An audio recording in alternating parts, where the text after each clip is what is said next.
আসসালামু আলাইকুম। আজকে আমরা দেখব বিটিএস লগইনের জন্য ল্যাপটপের আইপি কিভাবে চেঞ্জ করা লাগে। প্রথমে আমরা উইন্ডোজ+R চেপে এখানে আমরা কমান্ড দেব ncpa.cpl দিয়ে আমরা এন্টারে চাপ দিব।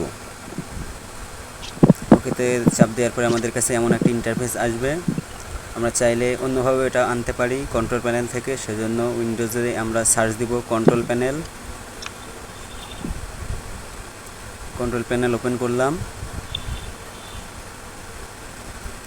এরপরে আমাদের ইন্টারনেট এবং নেটওয়ার্ক এবং ইন্টারনেট থেকে ইন্টারনেট শেয়ারিং সেন্টারে চাপ ক্লিক করব। এখানে আমাদের চেঞ্জ অ্যাডাপ্টার সেটিং, এখানে ক্লিক দিলে ঠিক একই ইন্টারফেস চলে আসবে।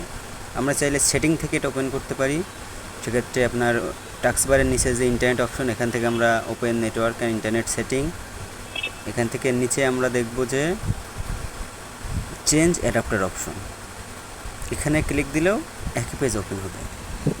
এবার আমাদের কাজ হচ্ছে এখান থেকে ইথারনেট অপশনটি সিলেক্ট করা। ইথারনেট অপশনে ডাবল ক্লিক দেওয়ার পরে আপনার ইন্টারনেট প্রোটোকল ভার্সন 4 এটাতে ডাবল ক্লিক দিবেন। এরপরে ইউজ অপটেন অ্যাড্রেসে আমরা প্রথম যে নোকিয়ার বিটিএস লগ ইন করি, সেক্ষেত্রে আমাদের টাইপ করতে হবে 192, এবারে 168.255.130। সাবনেট মার্কসে একটা ক্লিক দেবো আমরা, তাহলে অটোমেটিক এটা নিয়ে নিবে।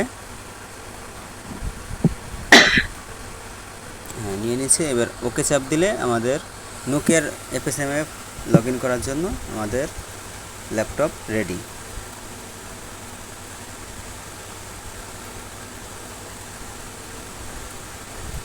ওকেতে ক্লিক করব। এরপরে যদি আমরা হুয়াওয়ের বিটিএস লগ ইন করতে চাই, একইভাবে আমরা এখানে আইপি চেঞ্জ করব। জাস্ট লাস্টের দুইটা চেঞ্জ হবে, 192.168.0.130, এটা আমরা সিলেক্ট করব হুয়াওয়ের বিটিএসের জন্য।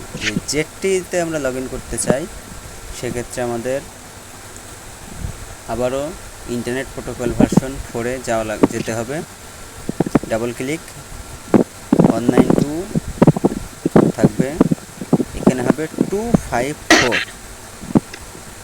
1.17 এটা হচ্ছে আমার জেডটির বিটিএসে লগ ইন করার জন্য আইপি। এখান থেকে আমরা ওকেতে ক্লিক দিব। এখানে ওকে দিয়ে আমরা আমাদের কম্পিউটার বা ল্যাপটপ লগ ইন করার জন্য রেডি হয়ে